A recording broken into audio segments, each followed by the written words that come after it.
నమస్కారం.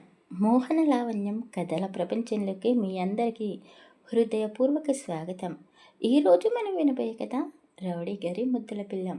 కథలోకి వెళ్ళే ముందు ఇంకా మన ఛానల్ని సబ్స్క్రైబ్ చేసుకోలేకపోతే ఇప్పుడే సబ్స్క్రైబ్ చేసుకోండి. అలాగే ఈ కథ మీకు నచ్చితే ఒక లైక్ చేసి మీ అభిప్రాయాన్ని చిన్న కామెంట్ రూపంలో తప్పకుండా తెలియజేయండి.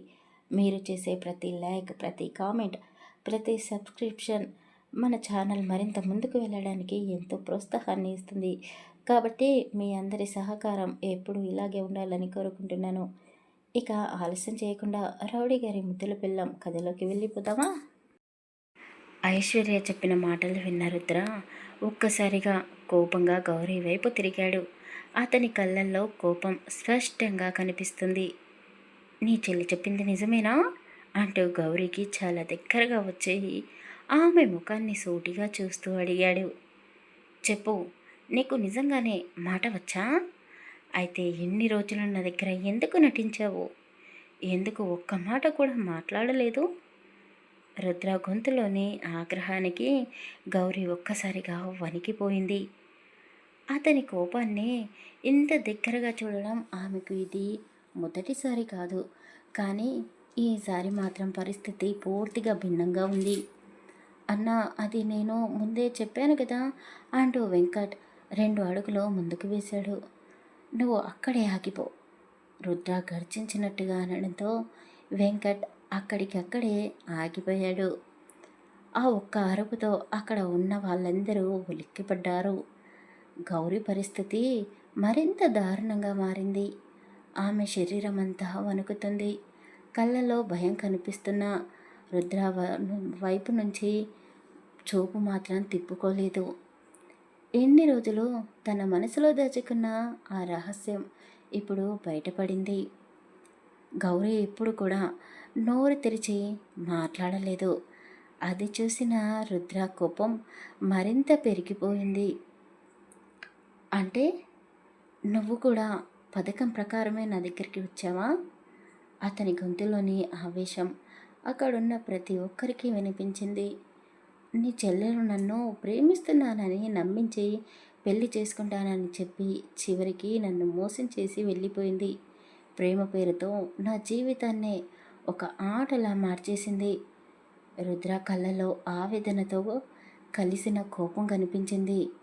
మరి నువ్వు ఈ మూగ భాషతో నా దగ్గరికి వచ్చి ఏం చేయాలనుకున్నావు?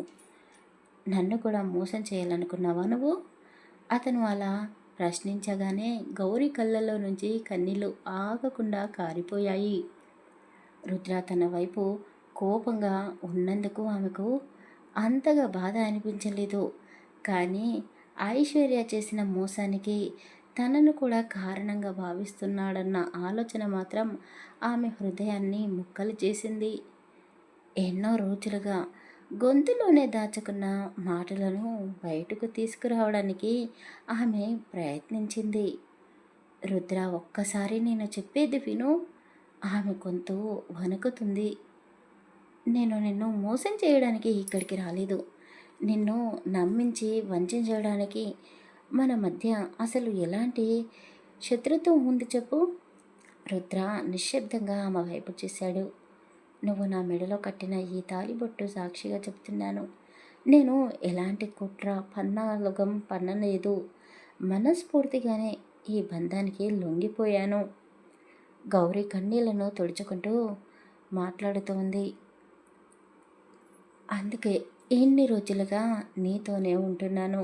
కానీ నా మనసులో ఉన్న మాటను నీతో ఎలా చెప్పాలో నాకు అర్థం కాలేదు. ఆ విషయం చెప్పలేక ప్రతిరోజు నేను నాతో నేనే పోరాడుతున్నాను. ఆమె కాసేపు మౌనంగా ఉండిపోయింది. నీకు నేనంటే ఇష్టం లేదని నాకు తెలుసు. అయినా ఎందుకో నా పిచ్చి మనసు మాత్రం నీతోనే ఉండాలని కోరుకుంది. ఆమె ఇంకా ఏదో చెప్పబోతూ ఉండగా రుద్ర ఒక్కసారిగా చెయ్యి పైకెత్తి ఆమెను మాట్లాడనివ్వకుండా ఆపేశాడు. ఇంక నువ్వేం మాట్లాడకు. అతని గొంతులో కోపం ఉన్నప్పటికీ ఆ క్షణంలో అతని మనసులో ఏదో తెలియని కలవరం మొదలైంది. అతను ఒక్కసారిగా గౌరీ వైపు నుంచి చూపు తిప్పి ఐశ్వర్య వైపు చూశాడు. ఆమె మాత్రం జరిగిందంతా చూస్తూ నిలబడిపోయింది. రుద్ర అడుగులు ఆమె వైపు కదిలాయి. అక్కడ ఉన్న వాళ్ళంతా ఊపిరి బిగపట్టారు. నా జీవితంలోకి అడుగు పెట్టింది నువ్వు. అతని స్వరం చల్లగా మారింది. కానీ నీ మోసానికి గౌరీని కూడా కారణంగా నిలబెట్టావు అంటూ రుద్ర ఆగ్రహంతో ఆమెను గట్టిగా చెంపదెబ్బ కొట్టాడు. ఆ దెబ్బతో ఐశ్వర్య ఒక్కసారిగా వెనక్కి తూలింది. అక్కడున్న ప్రతి ఒక్కరూ షాక్తో రుద్ర వైపు చూశారు. కానీ గౌరీ మాత్రం తన కళ్ళ ముందు జరుగుతున్న దాన్ని చూసి కన్నీళ్లతో రుద్రాన్ని చూస్తూ నిలబడిపోయింది. రుద్ర, ఏం చేస్తున్నావు? ఐశ్వర్య తన చెంపను చేతితో రుద్దుకుంటూ కోపంగా అంది. నువ్వు కుట్టాల్సింది గౌరీని, నన్ను కాదు. ఆమె మాట పూర్తయ్యేలోపై ముక్కులో నుంచి జారిన 2 రక్తపు చుక్కలు నేలపై పడ్డాయి. అది చూసిన ఐశ్వర్యకు మరింత కోపం వచ్చింది. అయినా రుద్ర పొరపాటున తనను కొట్టాడేమో అని ఆమె మనసులో అనుకుంది. కానీ రుద్ర మాత్రం ఆమె వైపే అసహ్యంగా చూస్తూ నిలబడ్డాడు. నువ్వు ఊహించుకుంటున్నట్టు నేను పొరపాటు పడలేదు. నిన్ను కావాలనే కొట్టాను. ఐశ్వర్య అతని మాటలకు ఆమె ఒక్కసారిగా ఉలిక్కిపడిపోయింది. రుద్ర నెమ్మదిగా గౌరీ వైపు తిరిగాడు. కావాలంటే కల్లారా చూసుకో అంటూ గౌరీ జట్టు తన చేతులు వేసి ఆమెను తన పక్కకు తీసుకున్నాడు. తర్వాత ఐశ్వర్య వైపు చూస్తూ గంభీరంగా అన్నాడు. ఈమె ఎవరో తెలుసా? ఒక్క క్షణం ఆగి గౌరీ వైపు చూశాడు. నా భార్య. ఆ మాట విన్న గౌరీ కళ్ళలో కన్నీళ్లు తిరిగాయి. రుద్ర మాట్లాడుతూ నన్ను నమ్మి నాతోనే ఉండడానికి సిద్ధపడిన నా భార్య. ఐశ్వర్య నిశ్శబ్దంగా అతని వైపు చూస్తూ ఉండిపోయింది. నీకు ఒక విషయం తెలుసా? రుద్ర స్వరం మరింత స్థిరంగా మారింది. గౌరీకి మాటలు వస్తాయని నాకు మా పెళ్లి రోజే తెలుసు. ఆ మాట విన్న వెంటనే అక్కడున్న వాళ్ళందరూ ఆశ్చర్యపోయారు. గౌరీ కూడా నమ్మలేనట్టుగా రుద్ర వైపు చూసింది. ఆమె మాట్లాడినా మాట్లాడకపోయినా ఆమె పరిస్థితి ఏదైనా రుద్ర గౌరీ చేతిని తన చేతిలోకి తీసుకున్నాడు. ఆమె నన్ను నమ్మింది, నాతో ఉండాలని నిర్ణయించుకుంది. అంతకంటే నాకు ఇంకేం కావాలి? అతని కళ్ళలోకి చూస్తూ గౌరీ కన్నీళ్లు పెట్టుకుంది. ప్రేమంటే ఏంటో రుద్ర కాసేపు మౌనంగా ఉండి గౌరీ వైపు చూస్తూ ప్రేమంటే ఏంటో తెలుసా? గౌరీ నా జీవితంలోకి వచ్చిన తర్వాతే నాకు అర్థమైంది. ఆ మాటతో అక్కడి వాతావరణం ఒక్కసారిగా మారిపోయింది. ఇంతకాలం రుద్రాను కేవలం కోపంతో నిండిన మనిషిగా చూసిన వాళ్ళందరికీ అతని మనసులో గౌరీ పట్ల పెంచుకున్న ప్రేమ అర్థమైంది. ఐశ్వర్య గౌరీ వైపు చూస్తూ వెక్కిరింపుగా నవ్వింది. ఏంటి గౌరీ, నువ్వు గెలిచావని సంబరపడుతున్నావా? అసలు నువ్వు గెలవలేదు. గౌరీ ఏమీ అర్థం కాక ఆమె వైపు చూస్తూ ఉండిపోయింది. సాధారణంగా ఏ ఇంట్లో అయినా ముందు పుట్టిన అక్క వాడిన వస్తువులు, పుస్తకాలు, బట్టలు తర్వాత పుట్టిన చెల్లెలు వాడుతుంది. కానీ మన విషయంలో అంతా రివర్స్. ఐశ్వర్య చేతులు ఊపుతూ చెప్పింది. నేను వాడిన బట్టలు నువ్వు వాడావు, నేను తినగా మిగిలిన మెతుకులు నువ్వు తిన్నావు అంటూ ఐశ్వర్య ఒక వెకిలిగా నవ్వు నవ్వింది. రుద్ర వైపు ఒక క్షణం చూసింది. ఇప్పుడు కూడా నేను వదిలేసిన మొగుడిని నువ్వు మొగుడిగా చేసుకున్నావు అని చాలా అసహ్యంగా మాట్లాడింది. రుద్రకి చాలా కోపం వచ్చింది. చాలు, ఇక చాలు అని రుద్ర గట్టిగా అరిచేసరికి ఐశ్వర్య ఇంకా ఏదో చెప్పబోతూ ఉండగా రుద్ర కోపంగా ఆమె వైపు అడుగు వేశాడు. నా గురించి ఏమైనా అనుకో, కానీ గౌరీని అవమానించే హక్కు నీకు లేదు. ఆ మాటకు ఐశ్వర్య ముఖం మాడిపోయింది. అతను మళ్ళీ కొడతాడేమో అని భయపడి చూస్తాను, మీ ఇద్దరు ఎలా సంతోషంగా ఉంటారో నేను చూస్తాను అంటూ కోపంగా అక్కడి నుంచి వెళ్ళిపోయింది. ఆమె వెళ్ళిపోయిన తర్వాత అక్కడ కొన్ని క్షణాలు నిశ్శబ్దం నెలకొలింది. వెంకట్ మాత్రం నోరు తెరిచి రుద్ర వైపు చూస్తూనే ఉన్నాడు. గౌరీ కూడా అయోమయంగా రుద్రాను చూసింది. చివరికి వెంకట్కి ఆగలేకపోయాడు. అన్న, రుద్ర అతని వైపు చూశాడు. ఏంటి అన్నట్టు కళ్ళతోనే అడిగాడు. ఒక చిన్న డౌట్ అన్నా. అడుగు. రుద్ర ఒక్కసారిగా వెంకట్ వైపు సీరియస్గా చూశాడు. ఏంటి అని రుద్ర అడిగేసరికి వెంకట్ గొంతు తగ్గించాడు. నాటకమాడింది నేనా లేక మీరిద్దరా అని రుద్ర ప్రశ్నించాడు. వెంకట్ గౌరీ ఇద్దరూ ఒకరినొకరు చూసుకున్నారు. ఆ తర్వాత ఇద్దరు ఒకసారి తలదించుకున్నారు. రుద్ర వాళ్ళిద్దరిని చూస్తూ అబ్బా, ఇద్దరు కలిసి చేసిన నాటకానికి ఇప్పుడు దర్శకుడు ఎవరో వెతుకుతున్నారంట. వెంకట్ వెంటనే తలెత్తి అన్న, దర్శకుడు ఎవరో తెలియదు కానీ నేను మాత్రం ప్రేక్షకుడినే అన్నాడు. రుద్ర అతన్ని కోపంగా చూశాడు.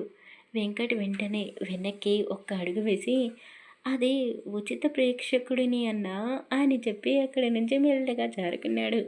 గౌరికి మాత్రం నవ్వాలో ఏడవాలో అర్థం కాలేదు.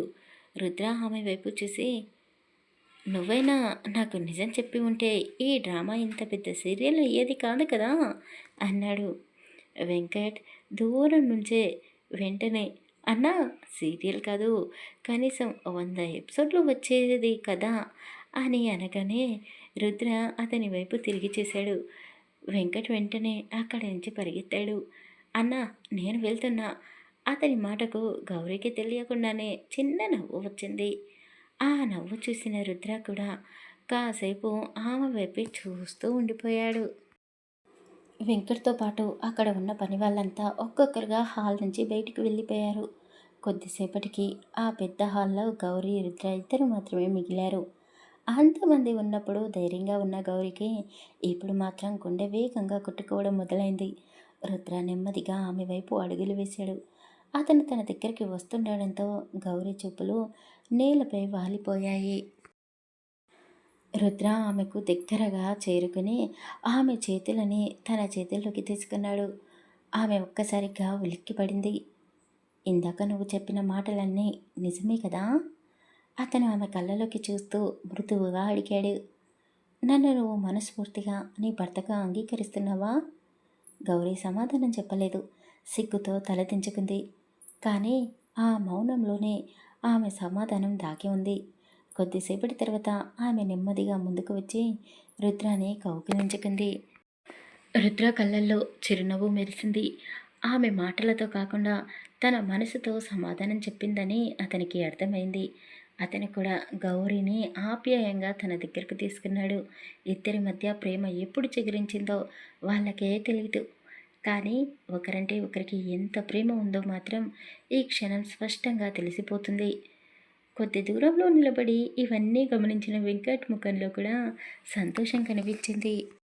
ఇన్నాళ్ళు వీళ్ళిద్దరూ ఎప్పుడు అర్థం చేసుకుంటారో అని అనుకున్నాను అని తనలో తానే నవ్వుకున్నాడు. చివరికి అర్థం చేసుకున్నారు అంటూ సంతోషంగా అక్కడి నుంచి నిశ్శబ్దంగా వెళ్ళిపోయాడు. ఆ పెద్ద ఇంట్లో మొదటిసారి గౌరీ రుద్రాల మధ్య మౌనం భయానికి గుర్తుగా కాకుండా వాళ్ళ కొత్త జీవితానికి మొదటి మాటగా మారింది. వారి మధ్య ఒకరిపై ఒకరికి చెప్పలేనంత ప్రేమ ఉంది. కానీ భార్యాభర్తలుగా పూర్తిగా కలిసిపోవడానికి మాత్రం ఇద్దరిలోనూ ఇంకా కొంత బిడియం ఉంది. ఒకే గదిలో ఒకే మంచంపై పడుకున్న గౌరీ మాత్రం రుద్రాకి కాస్త దూరంగానే పడుకునేది. కానీ అర్ధరాత్రి అయ్యేసరికి వాళ్ళిద్దరికీ తెలియకుండానే ఆ దూరం కాస్త కాస్తగా తగ్గిపోయేది. ఉదయం లేచి చూసుకునేసరికి ఇద్దరూ ఒకరి పక్కన ఒకరు ప్రశాంతంగా నిద్రపోతూ ఉండేవారు. ఇది వాళ్లకు కొత్తేమీ కాదు. పెళ్ళైనప్పటి నుంచి వాళ్ళిద్దరి మధ్య ఇలాగే జరుగుతుంది.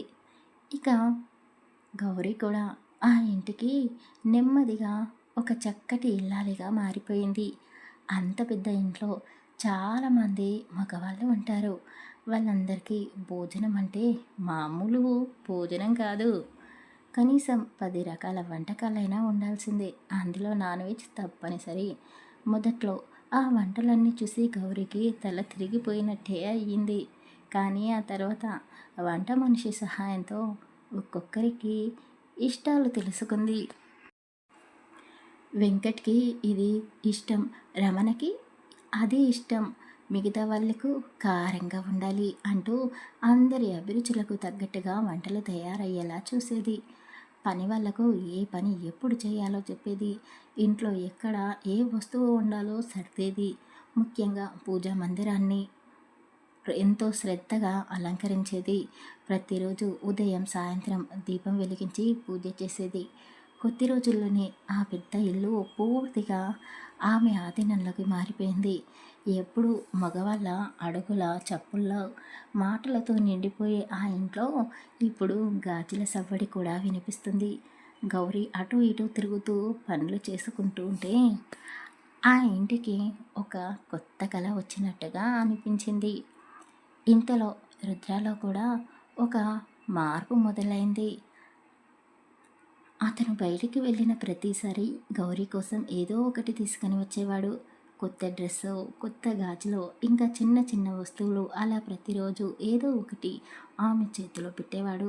ఒకరోజు గౌరీ కొత్త డ్రెస్ వేసుకొని హాల్లోకి రాగానే రుద్ర ఆమెను చూసి నవ్వాడు.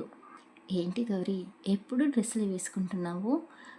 గౌరీ ఆశ్చర్యంగా అతని వైపు చూసింది. నీకోసం నేను ఎన్నో పట్టు చీరలు తెచ్చాను తెలుసా? ఒక్కసారైనా చీర కట్టుకోవే. గౌరీ వెంటనే చిన్నగా నవ్వేసింది. అయ్యో, నాకు చీర కట్టుకోవాలని చాలా ఆశగా ఉంది. మరి కట్టుకోవచ్చు కదా గౌరీ, కానీ నాకు చీర కట్టుకోవడం రాదు అని చెప్పి సిగ్గుపడింది. అందుకే అందుకే కట్టుకోవడం లేదు అని చెప్పింది. అందుకు రుద్ర నవ్వుతూ అయితే నేర్చుకో అన్నాడు. అతను చెప్పిందే అరుదుగా తీసుకుని గౌరీ వెంటనే ఉత్సాహంగా తల ఊపింది. నీకు నన్ను చీరలో చూడాలని ఉందా? రుద్ర ఏమి చెప్పకుండా ఆమె వైపు చూస్తూ అలాగే నవ్వేశాడు. ఆ నవ్వే ఆమెకు సమాధానమయ్యింది. అయితే ఎలాగైనా సరే నేర్చుకుంటాను అని గౌరీ నిర్ణయించుకుంది. అంతే, ఆ రోజు నుంచి ఫోన్లో చీర కట్టుకోవడం ఎలా అని వీడియోలు చూడడం మొదలుపెట్టింది. మొదటి రోజు చీర ఒకవైపు ఉంటే గౌరీ మరోవైపు కట్టేది. రెండో రోజు చీర సగం నేల మీద, మూడో రోజు పిన్నులు ఎక్కడ పెట్టాలో అర్థం కాక మరో గందరగోళం. ఎన్ని వీడియోలు చూసినా, ఎంత ప్రయత్నించినా ఆ ఖరీదైన పట్టు చీర మాత్రం గౌరికి సహకరించడం లేదు. చివరికి ఒకరోజు చీర మొత్తం చుట్టుకొని అద్దం ముందు నిలబడి, అమ్మో, నేను చీర కట్టుకున్నానా లేక నన్ను చీర చుట్టుకుందా అని తనను తానే చూసుకుని నవ్వుకుంది. అప్పుడే తలుపు దగ్గర నిలబడ్డ రుద్రకి ఆమె మాటలు వినిపించాయి. అతను నవ్వకుండా ఉండలేకపోయాడు. అతని నవ్వుని చూసి గౌరీ వెంటనే అతని వైపు చూసి సిగ్గుతో నవ్వకండి అన్నట్టుగా ముఖం చిట్లించింది. రుద్ర మాత్రం నేను నవ్వడం లేదు అని చెప్పి మరోసారి అతను నవ్వుతూ ఉండగానే గౌరికి ఒక్కసారిగా దుఃఖం పొంగుకు వచ్చింది. కళ్ళలో నీళ్లు తిరిగాయి.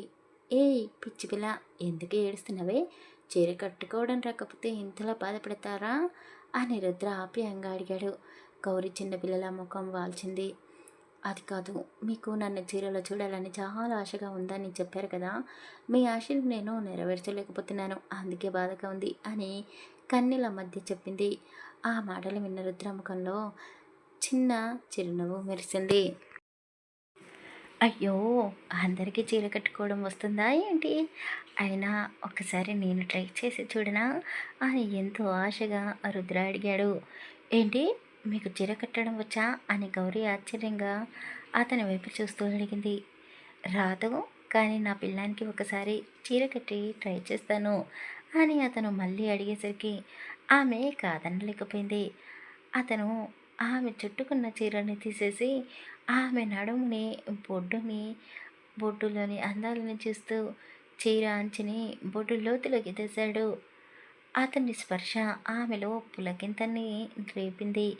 అతనికి కూడా ఏదో గమ్మత్తుగా అనిపించింది. ఆ క్షణం ఇద్దరి శరీరాలకి ఏదో మత్తు కమ్మినట్టుగా అనిపించింది.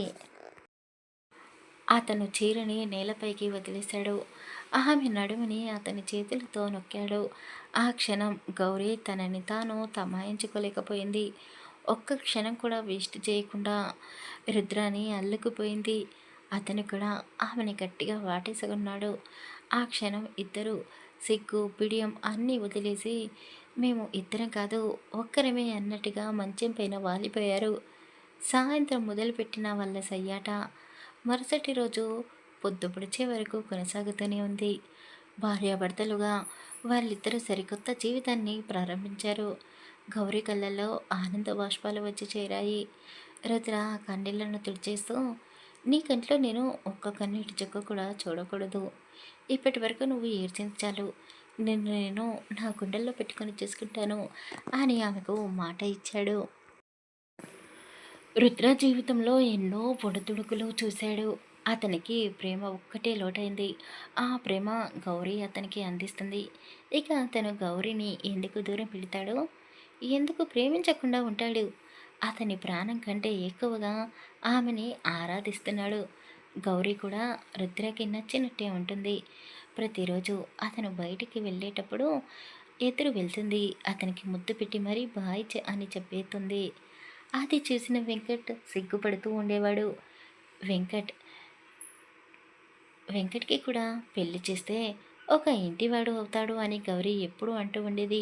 వెంకట్ మాత్రం భలే సిగ్గుపడుతూ, మీలాంటి అమ్మాయి నా జీవితంలోకి వస్తే నేను మారు మాట్లాడకుండా పెళ్లి చేసుకుంటాను అని వెంకట్ చెప్పేవాడు. రుద్ర తల పట్టుకొని కూర్చునేవాడు. గౌరీ లాంటి అమ్మాయి సింగిల్ పీస్ లాంటి వాళ్ళు మన జీవితంలోకి ఒక వరంలా వస్తారు. నేనంటే చాలా మంచివాడిని కాబట్టి నా జీవితంలోకి గౌరీ వచ్చింది. మరి నీకు మీ వదిన లాంటి భార్య ఎలా దొరుకుతుందిరా అని రుద్ర కాస్త వెంకట్ని ఏడిపించేవాడు. అవును అన్నా, నువ్వు మంచివాడివైతే నేను కూడా మంచివాడినే కదా అన్నా. వదిన లాంటి అమ్మాయి దొరికితే అసలు దొరికితే కాదు, దొరికే వరకు నేను పెళ్ళి చేసుకోను అని వెంకట్ అనేవాడు. ఆ ఇంట్లో ఎప్పుడు వెంకట్ చేసుకునే పెళ్ళి గురించే మాట్లాడి నవ్వుకునేవాళ్ళు అందరూ. వీళ్ళ సరదాలు సంతోషాల మధ్య అప్పుడప్పుడు ఐశ్వర్య భర్త ప్రశాంత్ ఒక చిచ్చు పెడుతూ ఉండేవాడు. రుద్ర ట్రాన్స్పోర్ట్ బిజినెస్ని ఆపేయాలని అతను ఎంతగానో ప్రయత్నిస్తున్నాడు. ఎప్పుడు అతని లారీలని అడ్డుకునేవాడు. డ్రైవర్లు తాగేసి బండ్లు నడుపుతున్నారని, డ్రగ్స్ సరఫరా చేస్తున్నారని, ఇల్లీగల్ బిజినెస్లు రుద్ర చేస్తున్నాడు అంటూ ఏదో ఒక కేసుతో రుద్రాని ఎప్పుడూ సతాయించేవాడు. కానీ రుద్ర చాలా లైట్ తీసుకునేవాడు. మార్నింగ్ లారీలను సీల్ చేస్తే సాయంత్రం వరకు మళ్ళీ అతని షెడ్డుకే వచ్చి చేరేవి. అలా ట్రాన్స్పోర్ట్ బిజినెస్ సరిగ్గా నడవకపోవడం వల్ల కాస్త నష్టం వచ్చింది. కానీ ఆ విషయాలేవి రుద్ర గౌరికి చెప్పేవాడు కాదు. ఆమె టెన్షన్ పడితే కూడా అతను తీసుకోలేకపోయేవాడు. ఒక గంట సమయం ప్రశాంత్ గురించి రుద్ర ఆలోచించాడు ఒకరోజు. అంతే. అతనికి ఉన్న నెట్వర్క్తో ప్రశాంత్ని చాలా దూరంగా, జనసంచారం సరిగ్గా లేని చోటకి, అడవికి దగ్గరగా, అడవి జంతువులు తిరిగే చోటకి ట్రాన్స్ఫర్ చేయించాడు. అతన్ని పెళ్లి చేసుకుంది కాబట్టి ఐశ్వర్య కూడా భర్తతో వెళ్ళక తప్పలేదు. ఇప్పుడు వెంకట్ రుద్ర కాస్త ప్రశాంతపడ్డారు. రుద్ర గౌరీతో చాలా సరదాగా జీవితాన్ని గడుపుతూ ఉన్నాడు. ఒకరోజు సడన్గా గౌరీ వాళ్ళ అమ్మ నాగమణి రుద్ర ఇంటికి వచ్చింది. అక్కడ గౌరీకి ఇస్తున్న మర్యాద, ఆమె వైభోగం, ఆర్భాటం చూసి నాగమణి నోరెళ్ళబెట్టింది. తల్లిని చూసి గౌరీ చాలా సంతోషించింది. అమ్మ ఎలా ఉన్నావు అంటూ పలకరించింది. కూతురు చూపించే ప్రేమలో ప్రేమ కనపడుతుంది కానీ తల్లి పలకరింపులో ఎలాంటి ప్రేమ, అభిమానం కనబడడం లేదు. ఆమె ఎందుకు వచ్చిందో రుద్రకి బాగా తెలుసు. కానీ గౌరికి తన తల్లి గురించి ఏమీ తెలియక ప్రేమనంతా తల్లిపైన కురిపిస్తూ ఉంది. గౌరీ, ఈ పేపర్స్పై నీ సైన్ కావాలి అంట. మీ నాన్నగారు నన్ను నీ సైన్ తీసుకొని రమ్మని చెప్పి పంపించారు అని వాళ్ళ అమ్మ చెప్పడంతో గౌరీకి కాస్త బాధగా అనిపించింది. అంటే అమ్మ, నువ్వు నన్ను చూడడానికి రాలేదా అని అడిగింది.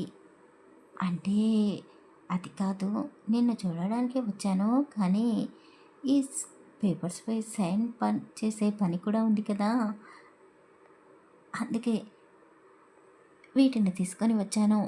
ఇలా అయితే 2 పనులు ఒకేసారి అయిపోతాయి కదా అని చెప్పింది. నాకు టైం లేదు, తొందరగా పేపర్స్పై సైన్ పెడితే నేను వెళ్ళిపోతాను అని నాగమణి అనడంతో గౌరికి చాలా బాధగా అనిపించింది. కన్న తల్లి కన్న కూతురిని పట్టించుకోలేకపోతే ఇంకా ఎవరు ఆమె కష్ట సుఖాలు అడిగి తెలుసుకుంటారు అని బాధపడుతూ, ఆయన నా భర్త నన్ను మహారాణిలా చేసుకుంటున్నాడు, ఇక వీళ్ళతో నాకేంటి అని మనసులోనే అనుకుని కన్నీళ్లను తుడుచుకుంది. ఆ పేపర్స్పై సైన్ పెట్టడానికి సిద్ధపడింది. కనీసం అవి ఎలాంటి పేపర్సో కూడా తెరిచి చూడలేదు. రుద్ర వెంటనే ఆ డాక్యుమెంట్ పేపర్స్ని తీసుకుని పూర్తిగా చదివేసి గౌరీ వైపు కోపంగా చూశాడు. నీ తండ్రి ఆస్తిని ఎవరికి రాస్తున్నావు అని అడిగాడు. గౌరికి అర్థం కాలేదు. నాగమణికి మాత్రం చెమటలు పట్టేస్తున్నాయి. నా తండ్రి ఆస్తి నేను పరాయి వాళ్లకు ఎందుకు రాస్తాను అని గౌరీ అమాయకంగా అడిగింది.